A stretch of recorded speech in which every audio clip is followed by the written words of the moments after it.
മലയാളത്തിന്റെ പ്രിയപ്പെട്ട സാഹിത്യകാരൻ ശ്രീ ആലങ്കോട് ലീലാകൃഷ്ണൻ ടെലിഫോൺ ലൈനിൽ ചേരുന്നുണ്ട്. മാഷെ, അത്രത്തോളം വൈകാരികമായ ഒരു സന്ദർഭം എന്നല്ലാതെ മറ്റൊരു വാക്കും പറയാനില്ല. ഞാൻ നേരത്തെ നമ്മുടെ റിപ്പോർട്ടർമാരുമായി സംസാരിക്കുമ്പോൾ പറയുകയായിരുന്നു, പത്രപ്രവർത്തനത്തിലടക്കം സമാനതകളില്ലാത്തൊരു മാതൃക ചെയ്തു വെച്ച ഒരു മനുഷ്യനാണ്. പക്ഷേ കടന്നു പോകുന്ന ദിവസം ഇന്ന് പത്രമില്ല. പത്രത്തിലൂടെ ഇന്ന് MT കുറിച്ചുള്ള അനുശോചനങ്ങൾ വായിച്ചറിയുക ഇന്ന് സാധ്യമല്ല. കടന്നു പോകുന്ന സമയത്ത് പോലും വല്ലാത്തൊരു കാർക്കശ്യം അദ്ദേഹത്തിനുണ്ടായിരുന്നു. അദ്ദേഹത്തിന്റെ നിലപാടുകൾ ഉണ്ടായിരുന്നു. പൊതുദർശനം വേണ്ട, യന്ത്രങ്ങളുടെ സഹായത്തോടു കൂടി തന്റെ ജീവൻ പിടിച്ചു നിർത്തണ്ട എന്നതടക്കം. ഒരുപക്ഷെ അങ്ങടക്കമുള്ള ആളുകൾ MTയോട് അത്രത്തോളം വലിയ വൈകാരികമായ ബന്ധം കാത്തു സൂക്ഷിച്ചിരുന്നു. എത്രയോ തവണ അദ്ദേഹവുമായി നേരിട്ട് സംസാരിക്കാനുള്ള അവസരം ലഭിച്ചിട്ടുണ്ട്. അദ്ദേഹവുമായി വ്യക്തിബന്ധം, ഹൃദയബന്ധം പങ്കിടാനായിട്ടുണ്ട്. ഈ ഒരു ഘട്ടത്തിൽ അദ്ദേഹത്തെക്കുറിച്ച് ഓർക്കുമ്പോൾ ശ്രീ ആലങ്കോട് ലീലാകൃഷ്ണൻ നാഥനായി എന്നാണ് വ്യക്തിപരമായി എനിക്ക് തോന്നുന്നത്. 4ാം ക്ലാസ്സിൽ പഠിക്കുന്ന കാലത്ത് എന്റെ ഹെഡ് മാഷായിരുന്ന MT കുട്ടികൃഷ്ണ മേനോൻ രക്തം പുരണ്ട മന്ദരികൾ വായിക്കാൻ തന്നതാണ്. വായിച്ചു തുടങ്ങിയത് MTയാണ്. ഇത്ര കാലവും വായിച്ചത്, ഒരുപക്ഷെ വായിച്ചതിൽ നിന്ന് മനസ്സിൽ മുഴുവൻ ഹൃദയസ്ഥമായി നിൽക്കുന്നത് MT സാഹിത്യമാണ്. 4 പൂക്ക് വെച്ചു കൂട്ടിയാൽ എത്താവുന്ന സ്ഥലത്താണ്. എന്റെ നാട്ടിൽ നിന്ന് 15 നാഴിക അപ്പുറത്താണ് MT. കുട്ടിക്കാലത്ത് എന്റെ സ്കൂളിന്റെ മേൽവശത്തുള്ള അട്ടേക്കുന്നത്ത് നിന്ന് നോക്കിയാൽ നരിമാളൻ കുന്ന് കാണാം. നരിമാളൻ കുന്നിന്റെ അപ്പുറത്താണ് MTയുടെ വീട് എന്ന് അത്ഭുതത്തോടു കൂടി നോക്കി നിന്ന അതേ വിസ്മയമാണ് അവസാനം വരെ MT ഒറ്റക്കൂടെ നടക്കുമ്പോഴൊക്കെ ഉണ്ടായിട്ടുള്ളത്. ഇപ്പോൾ ഭാഷയും അനാഥമായി. അദ്ദേഹം ഔപചാരികമായ ഒന്നും ആഗ്രഹിച്ച ഒരാളല്ല. അതുകൊണ്ടാണ് ഈ പറയുന്ന ദുഃഖാചരണങ്ങൾ, പൊതുദർശനങ്ങൾ, ഔദ്യോഗിക ബഹുമതികളൊന്നും നേടാൻ വേണ്ടിയല്ല എഴുതിയത്.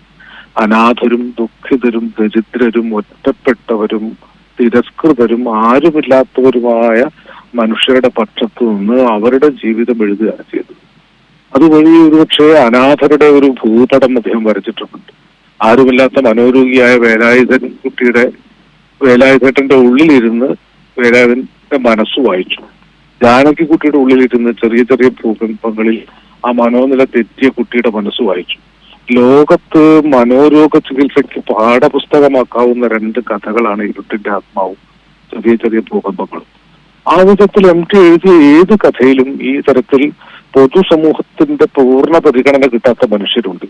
അമ്മയെ ഓപ്പോളെ എന്ന് വിളിക്കേണ്ടി വരുന്ന അനാഥനായ കുട്ടി, അച്ഛന്റെ കല്യാണം, 2 മക്കളെയും കുടുംബത്തെ ഉപേക്ഷിച്ച് അച്ഛൻ 2ാമത് കല്യാണം കഴിക്കുമ്പോൾ ആ കല്യാണ ഘോഷയാത്ര നോക്കി നിൽക്കുന്ന കുട്ടി.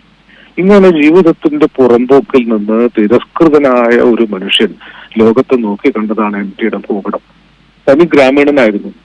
ലോകം മുഴുവൻ ചുറ്റി സഞ്ചരിച്ചിട്ടുണ്ട്. അദ്ദേഹം സഞ്ചരിക്കാത്ത ലോകങ്ങളില്ല. എല്ലായിടത്തുമുള്ള ഏകാഗികളായ മനുഷ്യരുടെ കൂടെയാണ് MT.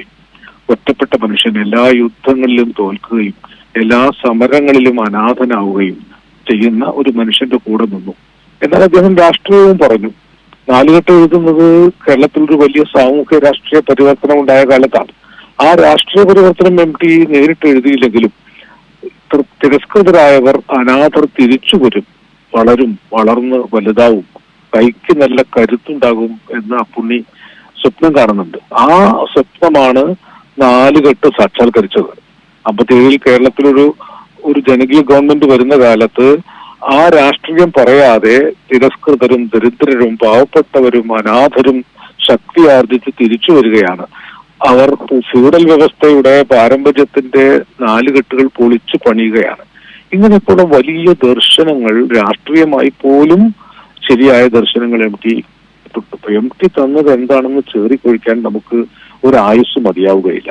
അദ്ദേഹത്തിന്റെ സിനിമകൾ നൂറ്റാണ്ടുകൾ കൊണ്ട് ഫോക്ലോർ ചരിത്രത്തിൽ ഒരു ചതിയനായി കിടന്ന അനാഥനായ ചന്തുവിനെ വീണ്ടെടുക്കുന്നത് MTയാണ്. സത്യത്തിൽ വടക്കൻ വീരഗാഥയിൽ MT പറഞ്ഞതോടുകൂടി ചന്തു ചതിയനല്ലാതായി തീർന്നു. അങ്ങനെ അനാഥനായ ചന്തുവിനെ സനാഥനാക്കി.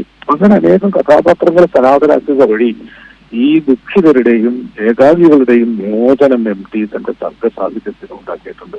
അതുകൊണ്ട് ആ എഴുത്തുകാരുടെ മരണമില്ല. ആ കഥാപാത്രങ്ങൾ ഇതിഹാസ കഥാപാത്രങ്ങളെ പോലെ ഇനിയും ജീവിക്കും. അവരിലൂടെ MTയും ജീവിക്കും. ശ്രീ ആലങ്കോട് ലീലാകൃഷ്ണൻ, 2ാം ഊഴക്കാരനായ ഭീമനും ഒപ്പം തന്നെ ചതിയനല്ലാത്ത ചന്തുവിനെയൊക്കെയും ഇങ്ങനെയും വായിക്കപ്പെടണം എന്ന നിലയിൽ നമ്മളെ പഠിപ്പിച്ച എൻ്റെയൊക്കെ കുട്ടിക്കാലത്ത് ഇപ്പോൾ താങ്കൾ പറഞ്ഞതുപോലെ തന്നെ എത്രത്തോളം അത്ഭുതത്തോടു കൂടി നമുക്ക് എല്ലാ കാലത്തും വായിച്ചറിയുന്ന ഒരു വ്യക്തിയാണ് MTയും കൂടല്ലൂരും എന്ന ആ ഒരു വൈകാരിക ബന്ധം. അദ്ദേഹം തന്നെ പറഞ്ഞു വെച്ചിട്ടുള്ളതുപോലെ അറിയാത്ത അത്ഭുതങ്ങളെ ഗർഭത്തിൽ വഹിക്കുന്ന മഹാസമുദ്രങ്ങളെക്കാൾ അറിയുന്ന എൻ്റെ നിലയാണ് എനിക്കിഷ്ടമെന്ന് പറഞ്ഞ MT ആണ് എല്ലായ്പ്പോഴും നമുക്ക് ഓർമ്മ വരുന്നത്. ഈ പറയുന്നത് പോലെ വിശ്വസാഹിത്യം ഒരുപാട് വായിക്കുമ്പോഴും ലോകം ചുറ്റി സഞ്ചരിച്ച ഒരു സന്ദർഭം ഉള്ളപ്പോഴും അദ്ദേഹത്തിന്റെ രചനാശൈലി എന്ന് പറയുന്നത് അത് വേറിട്ടതായിരുന്നു, വ്യത്യസ്തമായിരുന്നു. പക്ഷേ അത് എല്ലായ്പ്പോഴും ലളിതമായ ഭാഷാ ശൈലിയായിരുന്നു. ഏതൊരു സാധാരണക്കാരനും ഒറ്റ വായനയിൽ മനസ്സിലാക്കാൻ കഴിയുന്ന ഒരു രീതിയായിരുന്നു. എങ്ങനെയാണ് അത്രത്തോളം വ്യത്യസ്തനാകാൻ ഈ കാലത്തിലുടനീളം MTക്ക് കഴിഞ്ഞത്? അസാധാരണമായ നിരീക്ഷണമാണ് MT ഉണ്ടായിരുന്നത്. MT നിരീക്ഷിക്കാത്തതൊന്നുമില്ല. MT ഗ്രാമത്തെ എഴുതിയപ്പോൾ ഗ്രാമത്തിലെ എല്ലാ മനുഷ്യ നിമിഷങ്ങളും കൂടുതൽ വികാരസാന്ദ്രമായി അനുഭവപ്പെടുകയാണ് ചെയ്തത്. മനുഷ്യനോടും പ്രകൃതിയോടും ബന്ധപ്പെട്ട എല്ലാ ജീവൽ സ്പർശിനികളും അദ്ദേഹം എഴുത്തിലൂടെ വിപുലീകരിച്ചു. അവിടുത്തെ തേക്ക് സമ്പ്രദായങ്ങൾ, അവിടുത്തെ നാട്ടറിവ്, നാനാർത്ഥങ്ങൾ, ദേശപുരുഷാർത്ഥങ്ങൾ അതൊക്കെ ഒളിച്ചും തെളിഞ്ഞും ആ കഥകളിൽ കണ്ടിട്ടുണ്ട്. കൂടല്ലൂരിൽ ജീവിച്ച മനുഷ്യരെക്കാൾ അനശ്വരരാണ് MT ഉണ്ടാക്കിയ കാതുമുറിച്ച മീനാക്ഷി എടുത്തിയും ഗോവിന്ദൻകുട്ടിയും അപ്പുണ്ണിയും ഒക്കെ. അവർ നേരിട്ട് അവിടെ ജീവിച്ച ആളുകളല്ല, അവിടെ ജീവിച്ച ആളുകളുടെ ഒരു ഒരു ഒരു അടയാളം മാത്രമേ ആ കഥാപാത്രങ്ങളിലുള്ളൂ. ഇത് മാത്രമല്ല, തന്റെ മണ്ണിനോട് വലിയൊരു വൈകാരിക ബന്ധം MTക്കുണ്ടായിരുന്നു. ഈ പുഴയിലെ ഉദയവും നരിമാളൻ കുന്നിലെ അസ്തമയവും പോലെ മനോഹരമായി ഒരു കാഴ്ചയും ലോകത്തില്ല എന്ന് വിശ്വസിച്ച ഒരു തനി ഗ്രാമീണനാണ്. എവിടെ പോയാലും അദ്ദേഹം തിരിച്ചു പോകും. അദ്ദേഹം തന്നെ ഒരിക്കൽ പറഞ്ഞിട്ടുണ്ട്, ജീവിതത്തിൽ തോൽക്കുമ്പോഴൊക്കെ ട്രോജൻ പടയാളികളെ പോലെ സ്വന്തം മണ്ണിൽ കെട്ടിപ്പിടിച്ച് കിടന്ന് ഊർജ്ജം സംഭവിക്കുന്ന ട്രോജൻ പടയാളികളെ പോലെ ഞാൻ എന്റെ മണ്ണിലേക്ക് തന്നെ വരും. അതൊരു പരിമിതിയാകാം, പക്ഷേ ഈ നാടിനോട് ഞാൻ ഹൃദയം കൊണ്ട് അഭേദ്യമായി ബന്ധപ്പെട്ടിരിക്കുന്നു. ഈ ഫോക്സാറുടെ യോക്കനപ്പാട്ട പോലെയും തോമസ് ഹാർഡിയുടെ എഫക്ട്സ് പോലെയും മാർക്കസിന്റെ മക്കൊണ്ട പോലെയും ലോക സാഹിത്യത്തിൽ അടയാളപ്പെടുത്തപ്പെട്ട ഒരു പ്രദേശമാണ് കൂടല്ലൂരിന് അങ്ങനെ അനശ്വരത വന്നു. കൂടല്ലൂരത്തെ അദ്ദേഹം പറഞ്ഞില്ലെങ്കിലും ഗ്രാമം എന്ന് അദ്ദേഹം സൂചിപ്പിച്ചിടത്തൊക്കെ കൂടല്ലൂരുണ്ടായിരുന്നു. ഞാനാണ് നാടിന്റെ വരമ്പുകളിലൂടെയൊക്കെ സഞ്ചരിച്ച ഒരാളാണ്. ഇപ്പോൾ കൂമാന്തോട് തൊട്ട് കൈതക്കാട് വരെ നീണ്ടു കിടക്കുന്ന വടക്കുമുറിയും തെക്കുമുറിയും പടിഞ്ഞാറ്റുമുറിയും കിഴക്കുമുറിയായിട്ട് വിഭജിക്കപ്പെട്ട ആ ഗ്രാമത്തിന്റെ കഥകളാണ് MT എഴുതിയത്. എവിടെ പോകുമ്പോഴും നക്ഷത്രങ്ങൾ പൂത്തു നിറഞ്ഞ ഒരു ആകാശ ചെരിവ് പോലെ ആ ഗ്രാമത്തിന്റെ ഓർമ്മകളാണ് MT പിന്തുടർന്നത്. അത് ഇതിഹാസകാലത്തിലെ ഹസ്തിനപുരത്തിലെ ഭീമനെ എഴുതുമ്പോഴും ഈ ഗ്രാമീണതയുടെ ഒരു അന്തരീക്ഷം ആ കഥാപാത്രത്തിന്റെ ഉള്ളിൽ സന്നിവേശിപ്പിക്കാൻ MTക്ക് കഴിഞ്ഞു. ഒരു സാധാരണ മന്ദനായ നാട്ടുമനുഷ്യനെ MTയുടെ ഭീമനിലുണ്ട്. അതാണ് ഞാൻ പറഞ്ഞില്ലേ, ഈ മന്ദനാക്കപ്പെട്ട, താഴ്ത്തപ്പെട്ട, അവഗണിക്കപ്പെട്ട എല്ലാ മനുഷ്യരും വിജയികളായി MTയുടെ സാഹിത്യത്തിൽ തിരിച്ചു പോകും. ആ പ്രവർത്തനമാണ് ഒരു പക്ഷേ MT അനശ്വരനാക്കുന്നത്. എന്റെ കഥയാണ് MT എഴുതിയത് എന്ന് കോടാനുകൂടി മനുഷ്യർ വിശ്വസിച്ചു, ഇപ്പോഴും വിശ്വസിക്കുന്നു, നാളെയും വിശ്വസിക്കും.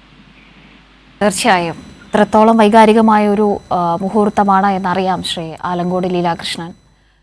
മലയാളത്തിൻ്റെ പ്രിയപ്പെട്ട MTയെ വാക്കുകൾ കൊണ്ട് നമുക്ക് അങ്ങനെ ഒന്നും ഒതുക്കാൻ കഴിയാത്ത രണ്ടക്ഷരമായി MT മാറുന്നു. ഒരു വലിയ രണ്ടക്ഷരത്തിൽ ഒരു വലിയ സാഹിത്യ കടൽ ഒളിപ്പിച്ചു വെച്ച MT വാസുദേവൻ നായർ എങ്ങനെയാണ് അദ്ദേഹത്തിൻ്റെ ഗ്രാമാന്തരീക്ഷത്തോട്, സാധാരണക്കാരന് ചേർത്ത് നിർത്താനാകുന്ന ആ ശൈലിയോട്, ആ ശൈലി കൊണ്ട് അദ്ദേഹം സംവദിച്ചത് എന്നുള്ളതാണ് ശ്രീ ആലങ്കോട് ലീലാകൃഷ്ണൻ ഈ ഒരു ഘട്ടത്തിൽ പറഞ്ഞു വെച്ചത്. അങ്ങനെ ഒരു ഔപചാരികതയ്ക്കും നിന്ന് തരാതെ യാത്ര പറയുകയാണ് MT വാസുദേവൻ നായർ. 91 വർഷക്കാലം നീണ്ട ഇതിഹാസതുല്യമായ ജീവിതം, അതിൽ 7 പതിറ്റാണ്ടിനപ്പുറത്തേക്ക് മലയാളത്തിൻ്റെ സമസ്ത മേഖലകളിലുമുള്ള ഇടപെടൽ, വലിയ വിപ്ലവകരമായ ഒരു ജീവിതശൈലി തന്നെയാണ് അദ്ദേഹം മുന്നോട്ട് കൊണ്ടുപോയത്. ഒരു നിലയ്ക്കുമുള്ള വർഗീയതയോട് സമരസപ്പെടാത്ത നിലപാടുകളോടുള്ള അദ്ദേഹത്തിൻ്റെ നിലപാടുകളിലുള്ള ഒരു കൃത്യത, കാർക്കശ്യം, അതൊക്കെ ഈ ചേതനയറ്റ ഈ ഒരു നിമിഷത്തിലും നമ്മൾ കണ്ടുമറിഞ്ഞും മുന്നോട്ടു പോവുകയാണ്. എന്താണ് ഈ ഒരു ഘട്ടത്തെ മറികടന്ന് പറയേണ്ടത് എന്ന് അറിയാതെ ഒരു ഭാഷയാണ് നിന്ന് തേങ്ങുന്നത്. ആലങ്കോട് ലീലാകൃഷ്ണൻ പറഞ്ഞതുപോലെ തന്നെ മലയാള ഭാഷ അനാഥമായി പോയി എന്ന് തോന്നുകയാണ്. അദ്ദേഹത്തിന് MTയെ മാതൃകയാക്കി, അല്ലെങ്കിൽ MTക്ക് പിന്നാലെ വന്നിട്ടുള്ള ഈ സാഹിത്യ രചനാ ലോകം ഇപ്പോൾ മുന്നിൽ നിന്ന് എല്ലായ്പ്പോഴും അവരെ നയിച്ചു മുന്നോട്ട് കൊണ്ടുപോകുന്ന എം ടി വാസുദേവൻ നായരെ കണ്ടുകൊണ്ടാണ് എത്രയോ പതിറ്റാണ്ടുകളായി മുന്നോട്ട് പോകുന്നത്. വേറിട്ട വ്യത്യസ്തമായ രചനാ ശൈലി ഓരോന്നും മലയാളത്തിൽ പിറവിയെടുക്കുമ്പോൾ, അല്ലെങ്കിൽ വ്യത്യസ്തതയുടെ മറുപേരായി നിരവധി എഴുത്തിൽ നിരവധി പ്രതിഭകൾ മലയാളത്തിൽ പിറവി കൊള്ളുമ്പോൾ എല്ലാ ശൈലികൾക്കും പക്ഷേ മാതൃക എം ടി ആയിരുന്നു. എല്ലാ ശൈലിയും അവലംബിക്കുന്നവർ ആദ്യം പറയുന്ന പേര് അല്ലെങ്കിൽ തങ്ങളുടെയൊക്കെയും മാതൃകയായി ഗുരുവായി കാണുന്നത് എം ടി വാസുദേവൻ നായരെയായിരുന്നു. അദ്ദേഹത്തിൻ്റെ ആ ഒരു രചനാ ശൈലിക്ക് അത്രത്തോളം ഓരോ മനുഷ്യരിലും ആഴത്തിൽ സ്പർശിക്കാനുള്ള ഒരു ശേഷി ഉണ്ടായിരുന്നു. ആ ശേഷിക്ക് മുന്നിലാണ് ഒരു ഭാഷ, ഒരു സംസ്കാരം, ഒരു സമൂഹം ഇപ്പോൾ നമസ്കരിച്ചു നിൽക്കുന്നത്.